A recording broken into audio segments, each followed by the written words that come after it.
오늘 하나님께서 우리에게 주신 말씀은 창세기 18장 16절에서 19장 전체의 말씀입니다. 그 말씀 가운데 창세기 19장 15절부터 22절까지 한 목소리로 같이 읽겠습니다. 동틀 때에 천사가 롯을 재촉하여 이르되 일어나 여기 있는 내 아내와 두 딸을 이끌어내라. 이 성의 죄악 중에 함께 멸망할까 하노라.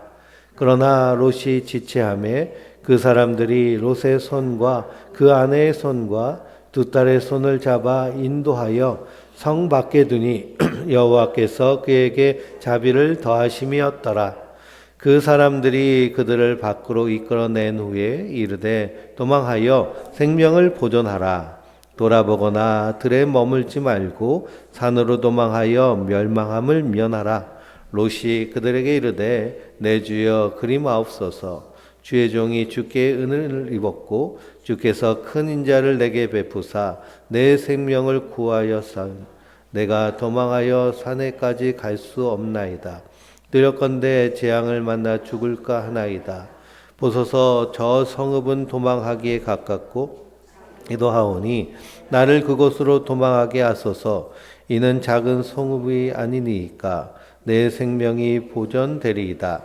그가 그에게 이르되 내가 이 일에도 내 손을 들었은즉 내가 말하는 그 성읍을 멸하지 아니하리니 그리로 속히 도망하라. 내가 거기 이르기까지 내가 아무 일도 행할 수 없노라 하였더라.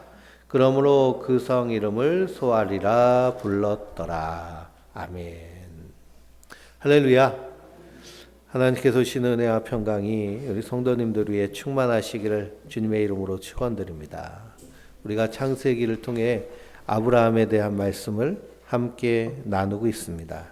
지난 부활주일에는 우리가 함께 묵상한 말씀 기억나시죠? 그 냉소가 진정한 기쁨의 웃음으로 바뀌는 장면.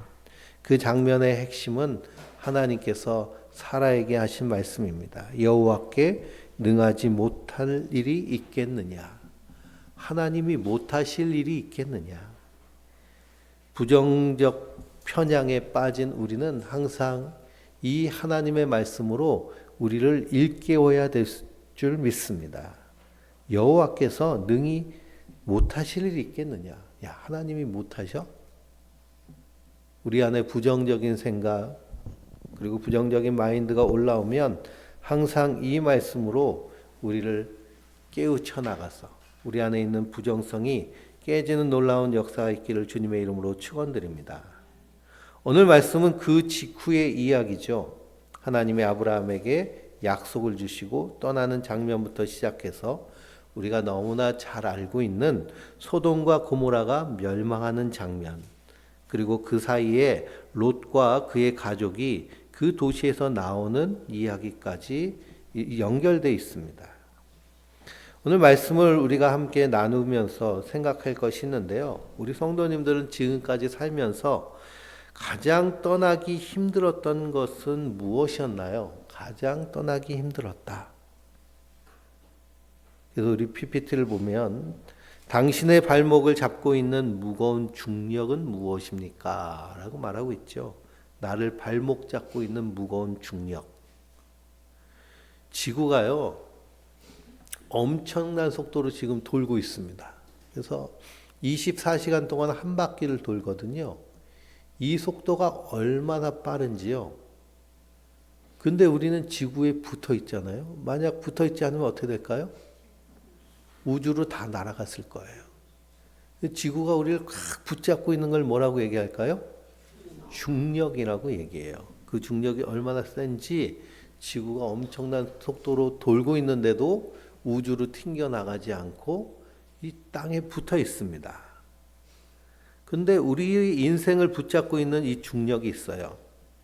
끌어내야 할 줄 알면서도 유지되고 있는 파괴적인 관계. 나를 소진시키는 오래되고 잘못된 습관들. 이미 지나간 과거인데 그 상실에 대한 집착들, 안주하고 싶어서 새로운 부르심을 외면하는 나의 모습, 이것이 나의 발목을 확 붙잡고 있는 거예요. 우리는 머리는 알면서 이거 끊어내야 되는데, 그만해야 되는데, 떠나야 되는데, 알면서도 발이 떨어지지 않는 경험을 다 안고 살아가고 있습니다. 그렇죠? 그래서 세어보면 많을까요? 적을까요? 인생이 길어지면 길어질수록요, 이것이 참 많습니다. 그래서 어떤 형태로든 떠나야 하는데 떠나지 못하는 경험을 우리가 기억하고 알고 있어요. 오늘 본문 말씀의 핵심 장면은 창세기 19장 16절인데요.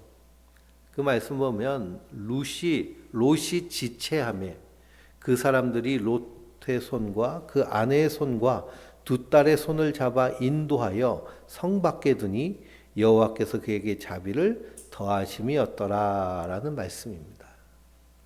지금 롯은요, 이 자기가 살고 있는 소돔성이 멸망할 것이라는 것을, 심판할 것이라는 것을 알았을까요? 몰랐을까요? 알았어요. 알았는데 뭐 하고 있어요? 머물리고 있어요. 머뭇거리고 있어요. 알면서도 떠나질 못해요. 그러니 천사가 다급해서 어떻게 했을까요? 손을 잡아서 끌어냈어요. 그래서 오늘 말씀의 제목이 뭘까요? 끌려 나온 사람들이에요. 끌려 나온 사람들. 롯과 두 딸이요, 그 가족이 소돔성에서 자기들이 도망친 게 아니에요. 끌려 나왔어요. 이것이 오늘 하나님 우리에게 주시는 핵심적인 말씀입니다. 이 롯을 통해서 누굴 볼 수 있어야 될까요? 나를 볼 수 있어야 돼요. 나도 누구 손에 이끌려? 우리 주님의 손에 이끌려 사망에서 끌려 나온 자들이에요. 이 엄청난 사건 속에서 일하시는 우리 하나님을 우리가 볼 수 있습니다. 그 시작이 어디서부터 시작되느냐? 창세기 18장 16절부터 시작되죠. 16절을 한번 같이 읽어볼까요? 18장 16절입니다. 그 사람들이 거기서 일어나서 소돔으로 향하고 아브라함은 그들을 전송하러 함께 나가니라 그랬습니다. 세 사람이 아브라함의 집을 떠나 소돔으로 향합니다. 아브라함은 그들을 배웅하러 함께 걸어갑니다. 그때 17절에 보니까 누가 말씀하세요? 여호와께서 말씀하세요. 아브라함이 세 사람을 영접할 때 하나님의 현현으로 성부, 성자, 성령으로 바라보았는데 그 세 사람이 떠나니 또 하나님이 오셨어요. 그리고 19장을 보면 이 세 사람을 천사라고 표현을 해요. 그럼 우리는 어떻게 해석할 수 있을까요?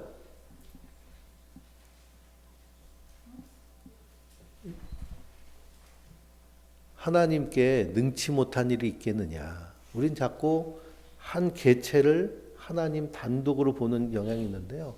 하나님이 다양한 모습으로 아브라함에게 보이시는 겁니다. 그러니 하나님께서 아브라함의 내면에 말씀하세요.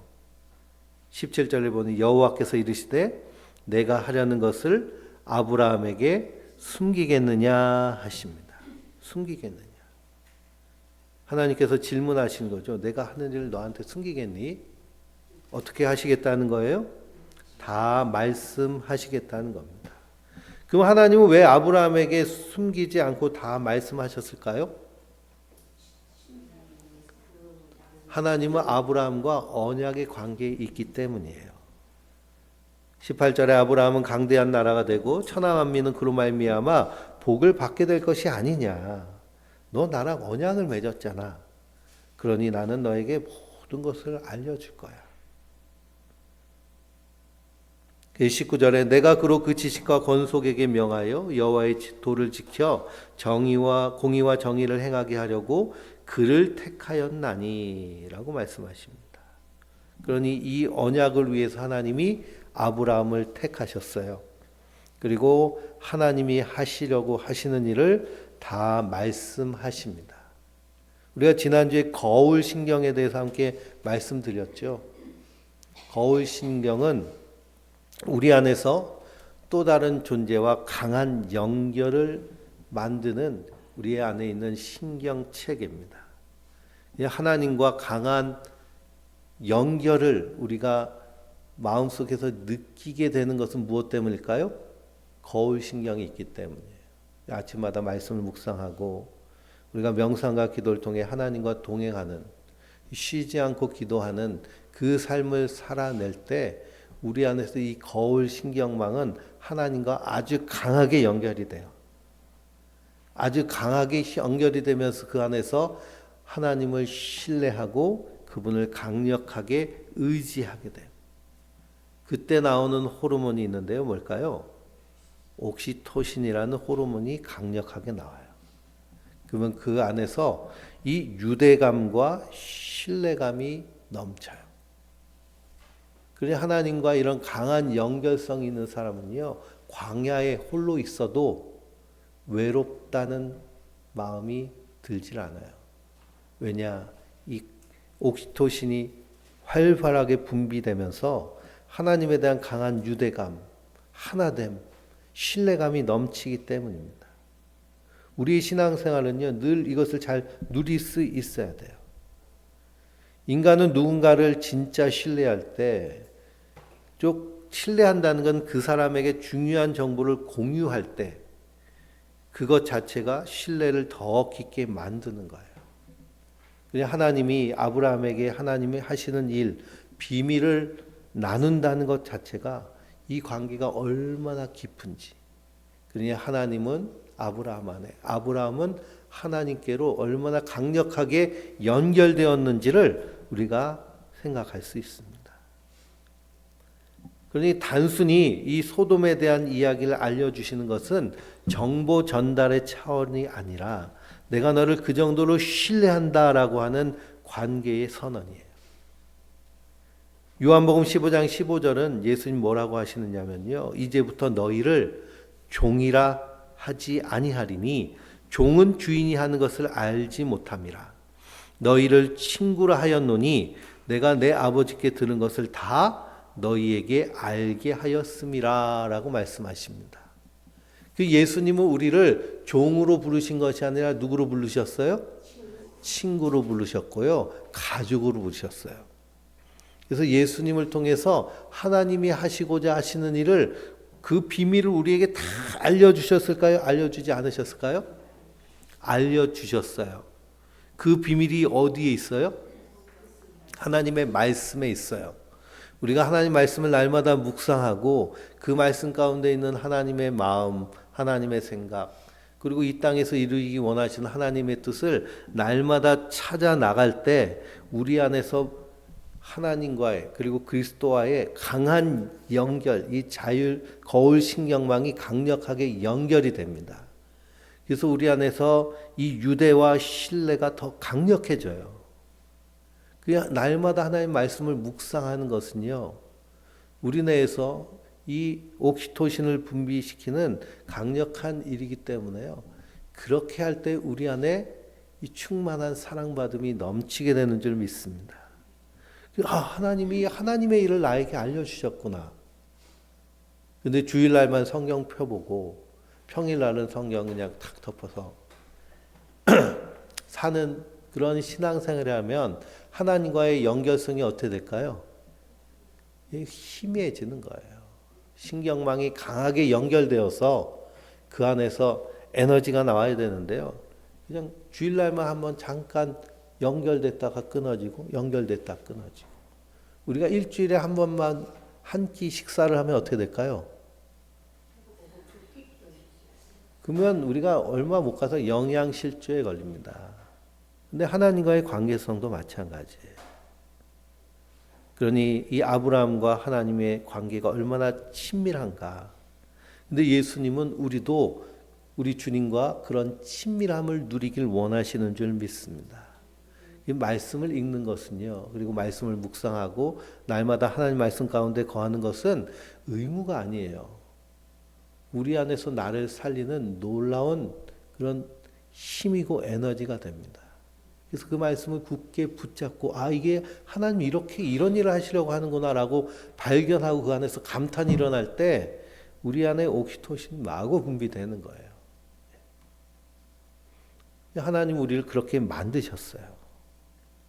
그리고 하나님이 아브라함에게 하나님이 하시려고 하시는 일을 알려주십니다. 그게 뭘까요?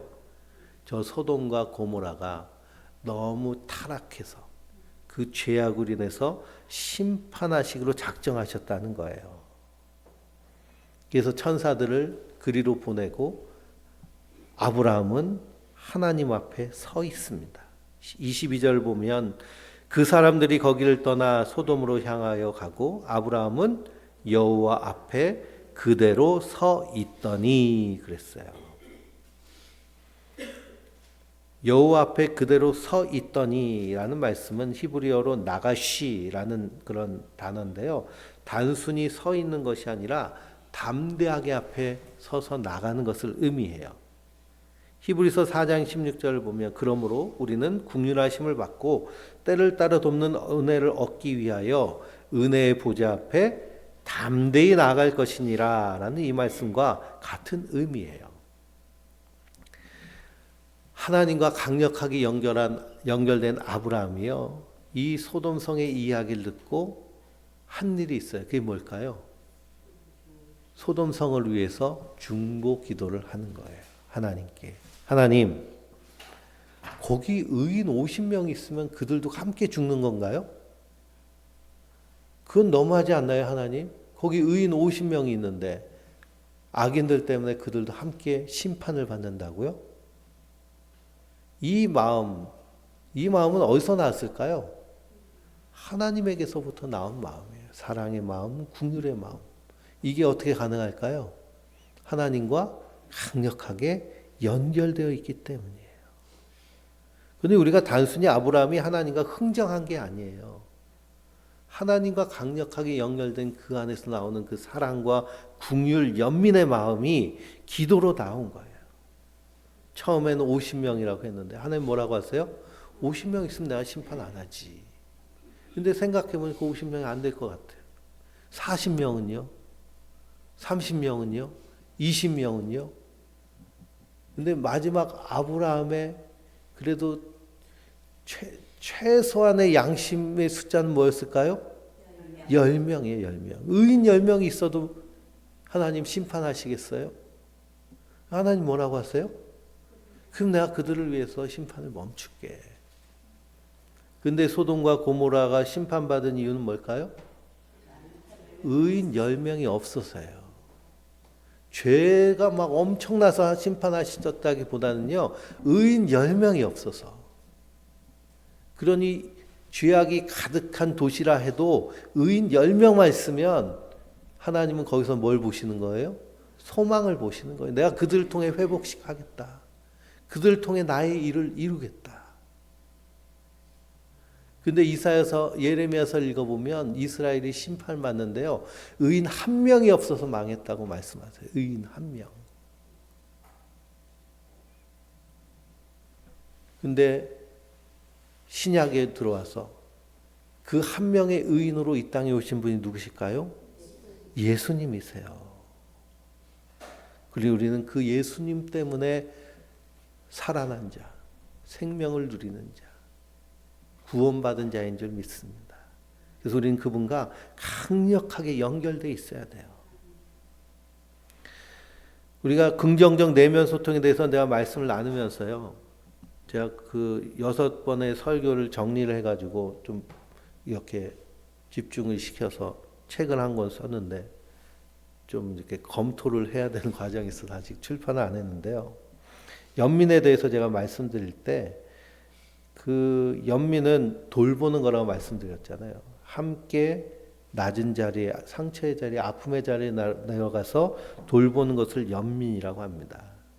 근데 이 연민과 동정은 다르죠. 그래서 컴패션과 파티는 다른데요.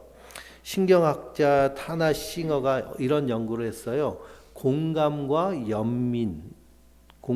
연민을 연구를 했는데 뇌가 다르게 활성화된다는 것을 발견했어요. 공감은 내 가까운 사람이 고통을 당할 때 함께 고통을 느끼는 거예요. 근데 연민은 거기서 멈추는 것이 아니라 고통받는 사람을 위해서 행동하는 움직임으로 연결이 돼요. 공감을 잘하는 사람이 있죠. 저 사람이 아파하면 같이 아파요. 슬프면 같이 울고 막. 근데 이 공감으로만 멈추면 어떤 일이 일어나냐면 이 감정적으로 소진이 돼서요. 번아웃 돼요. 탈진이 되죠. 그러니까 저 사람만 만나면 내가 너무 힘들어. 탈진이 돼요. 그래서 관계를 회피하게 되고 관계가 끊어지게 됩니다. 근데 연민은 보상과 행동 네트워크가 활성화돼서 담대하게 그 사람과 함께 길을 걸어요.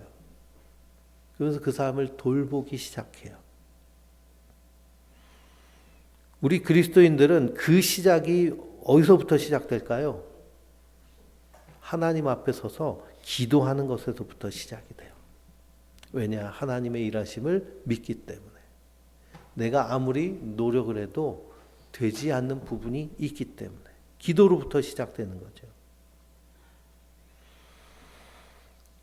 그 소돔성에 의인 10명이 없어서 멸망당했는데요. 그러면 아브라함의 기도는 효력이 없어진 건가요?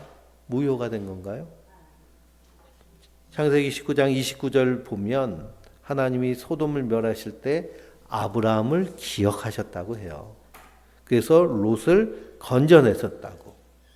그러니 롯은 무엇 때문에 살았을까요? 아브라함의 기도 때문에 살았어요. 우리 주변에 소돔 같은 환경에 갇혀 있는 사람들이 있잖아요. 세상 속에 너무 깊이 들어가서 스스로 나오지 못하는 사람들. 절망 가운데 빠져서 헤어나오지 못하는 사람들. 그 사람을 위해서 아브라함처럼 기도하는 사람이 바로 우리 성도들. 그게 우리의 부르심인 줄 믿습니다. 아브라함이 그들 위해 이렇게 기도하죠. 그래서 19장은 장면이 바뀝니다. 천사가 소돔청에 도착했어요. 그랬더니 이 천사들을 맞이하는 사람이 있었는데 누굴까요? 롯이 천사들을 맞이해요. 성문 앞에 앉아 있다가 천사들 보고 아브라함과 같이 롯을 맞이하였다라는 것은 롯에게는 아직 환대하는 마음이 남아있다는 것을 의미하고요. 뿐만 아니라 성문 앞에 앉아 있다는 것은 그 도시에 존경받는 사람, 유지와 같은 그런 위치에 롯이 있다는 것을 발견하게 돼요. 근데 그날 밤에 어떤 일이 일어났을까요? 소돔 사람들이 몰려와서 그 나그네를 내놓으라고 그래요. 우리가 그들과 상관하겠다고 얘기해요. 그러니 이거 참 끔찍한 범죄죠. 그래서 여기서 나오는 이 동성애에 대한 죄악을 소도미라고 얘기해요. 소돔 사람들이 지은 죄, 소도미라는 단어가 만들어졌습니다. 그때 천사들이 그들의 눈을 멀게 하죠. 그리고 롯의 가족을 보호하면서 13절에 천사들이 말해요. 같이 읽어볼까요? 우리가 이곳을 멸하리니 19장 창세기 19장 13절입니다. 그들에 대한 부르짖음이 여호와 앞에 크므로 여호와께서 이곳을 멸하시라고 우리를 보내셨나니 우리가 멸하리라 라고 하십니다. 그러니 참 소돔 사람들은 얼마나 겁이 없는지 하나님이 심판하시려고 보낸 자를 어떻게 해보려고 하는 것이 인간의 악함인데요. 그런데 하나님은 이곳을 멸하게 하시려고 우리가 보내심을 받았다라고 선언을 합니다. 그러니 롯은 알았어요. 이 도시가 멸망할 것이라는 것을. 그래서 그 얘기를 딸들과 결혼할 사이들에게 얘기하죠. 그랬더니 그들이 그걸 어떻게 받아들였어요? 농담으로 받아들였어요. 에이, 설마 그런 일이 있겠어. 근데 더 큰 문제는 누구에게 있을까요? 롯에게 있는 거예요. 왜 그러냐면 거기서 지체해요. 머뭇거려요. 왜 그럴까요? 이 소돔에서 20년 넘게 살았어요. 재산이 있어요. 집이 있고요. 비즈니스가 있어요. 그리고 동네에서 나름대로 존경받고 있어요. 쌓아온 삶이 있다는 거죠. 행동경제학자 다니엘 카너만은 손실회피 편향이라는 연구를 했어요. 그걸 발견했는데요. 사람이 무언가를 얻는 기쁨보다 잃어버리는 고통이 2배 더 강하게 느껴진대요. 그러니까 내가 막 뭘 얻었어요. 막 기쁘다. 근데 잃어버렸어요. 그럼 그게 더 고통스럽고 아픈 거예요. 그건 인간이 생존을 위해 살면서 이 손실에 훨씬 민감하게 반응하도록 그렇게 우리 유전자에 새겨진 거죠. 롯이 소돔을 떠나지 못하는 것이 바로 이것 때문이에요. 논리적으로 알아요. 내가 떠나야지. 이 도시는 망해. 떠나야지. 근데 우리 뇌는 이미 소돔에 쌓은 것에 너무 강하게 반응하고 있어요. 내 집이, 내 재산이, 내 사회적 지위가 지금까지 쌓은 것들이 사라진다. 그 손실감이 너무 커서 발이 떨어지지 않는 거죠. 그리고 우리가 롯 보고 야 당장 떠나야지 왜 거기서 민기적거리고 있어라고 말할 처지가 될까요? 안 그래요. 우리도 마찬가지이기 때문이에요. 논리적으로는 알면서 떠나지 못하는 것이 있어요. 나에게 나쁜 관계인 줄 알면서도 정리 못하고요. 도움이 안 되는 습관인 줄 알면서도 끊지 못하고 변해야 된다는 걸 알면서도 변하지 못하고 이건 의지의 약함, 믿음이 없음의 문제가 아니라 우리 뇌가 그렇게 작동하기 때문이에요. 그럼 어떻게 해야 될까요? 그렇게 작동하도록 계속 놔둬야 될까요? 아니죠. 신경망을 재편성해야 돼요. 우리 뇌는 가소성이 있거든요. 충분히 바꿀 수 있어요. 그래서 우리가 무언가를 수용한다라고 할 때 그 시작은 싸우기를 멈추는 것에서부터 시작이 돼요. 싸우는 걸 멈출 때 변화가 시작이 되죠. 그래서 하나님이 일하시는 거예요. 하나님이 천사를 통해서 롯을 어떻게 했나요? 손을 붙잡았어요. 손을 붙잡고 그의 아내의 손과 두 딸의 손을 붙잡았어요. 그리고서는 끌어내는 거예요. 끌려 나오는 거예요. 이게 구원이에요.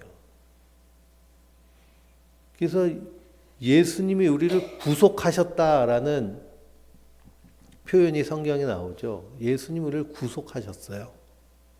구속이라는 것은 우리가 이 죄인을 잡아서 가둔다는 의미가 담겨져 있잖아요. 그리고 사망 가운데서 죽음 가운데서 헤매던 우리를 예수님이 포착하셨어요. 그리고 어떻게 하셨을까요? 우리를 붙잡으셨어요. 구속하셨어요. 그래가지고 끌어내셨어요. 이 사망의 세상에서. 어디로요? 생명으로. 하나님 나라로. 우리가 그런 사람입니다. 롯을 보며 우리가 우리의 모습을 볼 수 있겠죠. 그래서 성경은 뭐라고 하느냐? 여호와께서 그에게 자비를 더하심이었더라. 이게 하나님의 은혜예요. 스스로 나온 것이 아니라 끌려 나온 거죠. 이것이 구원이고 이게 자비예요. 그게 내가 구원받았다. 내가 구원받았다는 것. 우리가 이 롯의 모습을 생각하며 깊이 있게 묵상해야 될 줄 믿습니다. 우리는 스스로 나올 수 있는 사람이 구원받았다고 생각을 하는데요. 또 충분히 준비돼야, 결단해야, 변해야 하나님이 쓰실 거야 라고 생각하는데 성경은 정반대로 말해요. 우리가 지체하는 그 자리에서 하나님이 오셔서 손을 붙잡아 끌어내시는 거예요. 그런데 이렇게 끌려 나온 롯의 가족들에게 천사가 중요한 말을 해요. 17절인데요. 뭐라고 그럴까요? 돌아보지 마라. 들판에 머물지도 마라.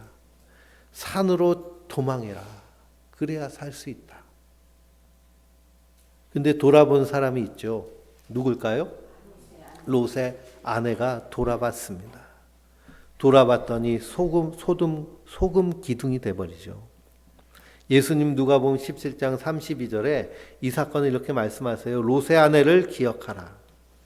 이것은 단순히 경고의 말씀만으로 치부해서는 안 돼요.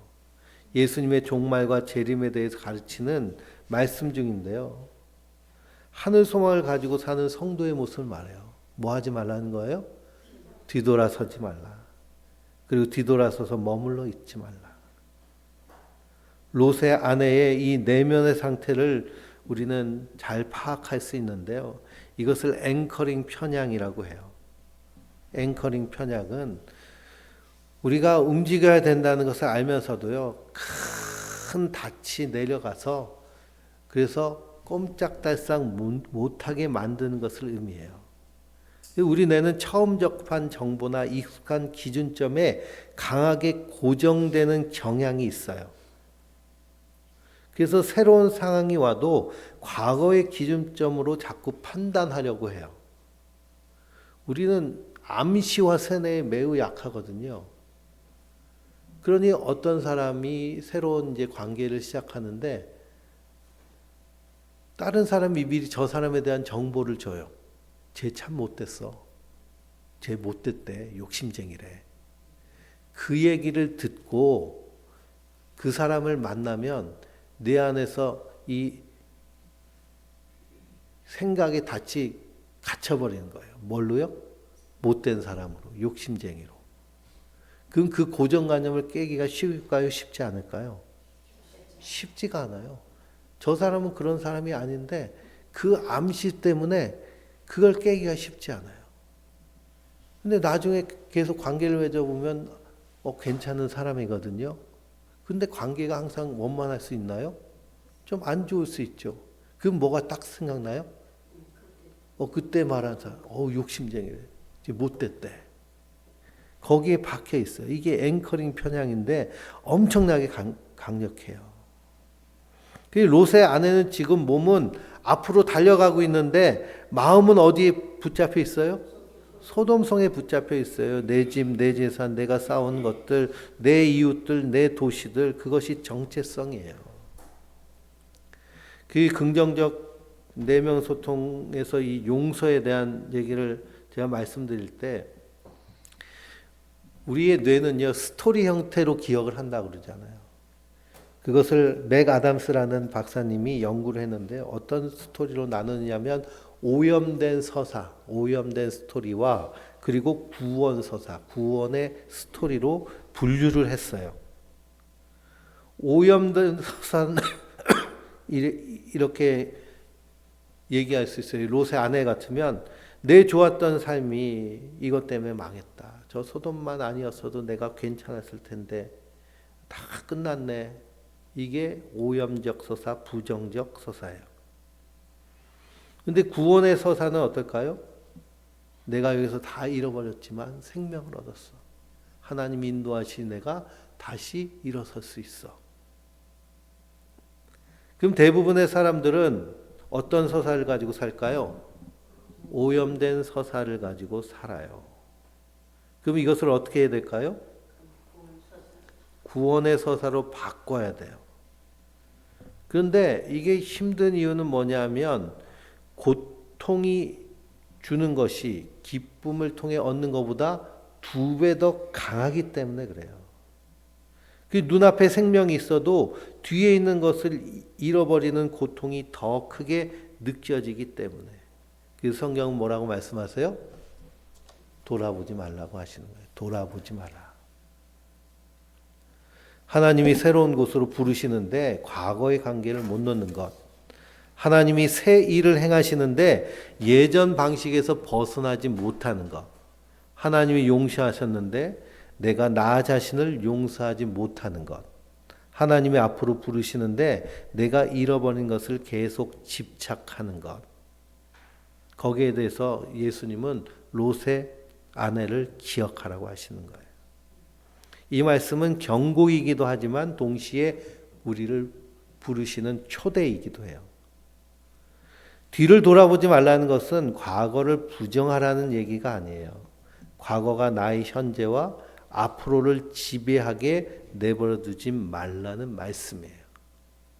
그래서 이사야서는 선지자는 뭐라고 얘기해요? 이전 일을 기억하지 마라. 보라, 내가 새 일을 행하리니 라고 하십니다.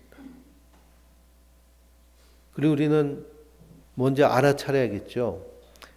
내가 앞으로 나아가지 못하게 붙잡고 있는 이 앵커는 뭔가, 닷은 뭔가, 무거운 닷은.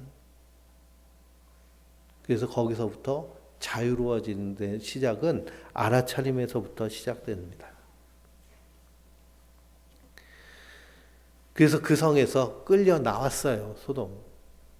그래서 겨우 살았습니다. 산까지는 우리는 뭐 산이 바로 뒷산도 있고 치악산도 가까워서 산으로 도망가기 참 좋은데 저 이스라엘이나 저 아랍 같은 데 보면 산이 없어요. 산에 가려면 며칠씩 가야 되는 경우들이 허다하거든요. 그러니 도무지 산까지 도망갈 용기가 안 나가서 저기 조그만 마을에 숨게 해달라고 해서 그 소활성에서 구원을 받았습니다. 그 모든 것이 가능했던 이유는 뭐냐? 19장 29절인데요. 19장 29절을 같이 읽어볼까요? 하나님이 그 지역의 성을 멸하실 때, 곧 룻이 거주하는 성을 엎으실 때에 하나님이 아브라함을 생각하사 롯을 그 엎으시는 중에서 보내셨더라. 아멘. 그 엎으시는 중에도 하나님은 아브라함을 기억하셔서 롯을 구원하시는 거예요. 롯이 믿음이 좋아서 구원받은 게 아니죠. 의지가 강해서 구원받은 것이 아니에요. 결단도 못했어요. 그래서 민기적거렸어요. 사위들은 농담으로 여겼고요. 그런데 하나님이 손을 이끌어서 끌어내신 거예요. 롯이 아브라함 때문에 구원받았다라고 한다면 우린 누구 때문에 구원받은 걸까요? 예수님 때문에 구원받은 거예요. 우리의 구원은 우리의 공로가 아니에요. 우리를 위해 십자가에 달려 죽으셨을 뿐 아니라 부활하셔서 하늘 보좌 우편에 앉으신 그리스도께서 우리를 위해 친히 지금도 기도하고 계시기 때문이에요. 히브리서 7장 25절 보면 그러므로 자기를 힘입어 하나님께 나아가는 자들을 온전히 구원하실 수 있으니 이는 그가 항상 살아계셔서 그들을 위하여 간구하심이니라 라고 말씀하고 계세요. 살아계신 주님께서 지금도 우리를 위해 뭐하고 계세요? 간구하고 계시는 줄 믿습니다. 그리고 그 사역을 또 누구에게도 부탁하셨어요? 예수님의 제자들과 그리고 성도된 우리에게도 부탁하신 줄 믿습니다. 이게 하나님의 은혜예요. 그러니 아브라함이 하나님의 신뢰를 받는 것 그가 완벽해서가 아니고 하나님이 그를 택하셨기 때문에 그리고 언약 가운데 있기 때문에 우리도 언약 가운데 있기 때문에 하나님의 비밀을 다 아는 자들이에요. 우리가 하나님의 비밀을 분명히 아는데요. 이 세상은 어떻게 돼요? 이 세상은 다 심판받아 불타 없어질 세상이에요. 근데 하나님이 심판하신다고 얘기하는데요. 요즘 교회에서는 그런 얘기 별로 안 하잖아요. 그럼 요즘 세상은 망할 거야 라고 얘기하는 사람들 누가 얘기할까요? 많이. 제일 많이 얘기하는 사람 누굴까요? 이단은 제쳐놓고요. 기후학자들이 얘기해요. 기후학자들이 2050년이 되면 거주 불가할 것인데 그 예상도 틀렸어. 2.5도로 올라가면 이제 거주 불가가 시작되는데 2.5도가 벌써 올랐다고 얘기해요. 작년에 2.5도 돌파했거든요. 올해도 꽃이 피는데 어떻게 펴요? 한꺼번에 그냥 뭐 저기 남해부터 강원도까지 한꺼번에 쫙 펴요. 근데 꽃도 자기들이 피는 순서가 있잖아요. 근데 지금 뭐 벚꽃부터 해가지고 라일락까지 다 펴버렸어요. 이건 정상이 아니죠. 그렇죠? 기후변화 때문에 우리가 겪고 있는 현상인데요. 그러니 올해 여름이 앞으로 우리가 살아갈 여름 중에 제일 시원한 여름을 살게 될 거예요. 이 종말에 대한 기후학자들이 얘기해요. 예, 기후학자들이. 우리가 이런 시대에 살고 있는데 그렇다고 야 끝났어 막 살아 이래야 될까요? 끌어내신 분이 계시잖아요. 살게 하시는 분이 계시잖아요. 그래서 우리가 이 안에서 오늘 말씀을 통해서 소망을 누리며 이 깨진 세상 가운데 우리가 살아갈 방법을 주님께서 우리에게 말씀해 주십니다. 우리의 중보자가 계세요. 예수님 지금 이 순간도 우리의 이름을 부르시며 우리를 위해 기도하고 계세요. 우리가 준비될 때까지 기다리시는 것이 아니고요. 우리가 지체하면 그 자리로 끌어내세요. 그러면 우리는 어떻게 해야 될까요? 끌어당기면 그냥 끌려오세요. 그게 뭘까요? 수용하는 거, 받아들이는 거.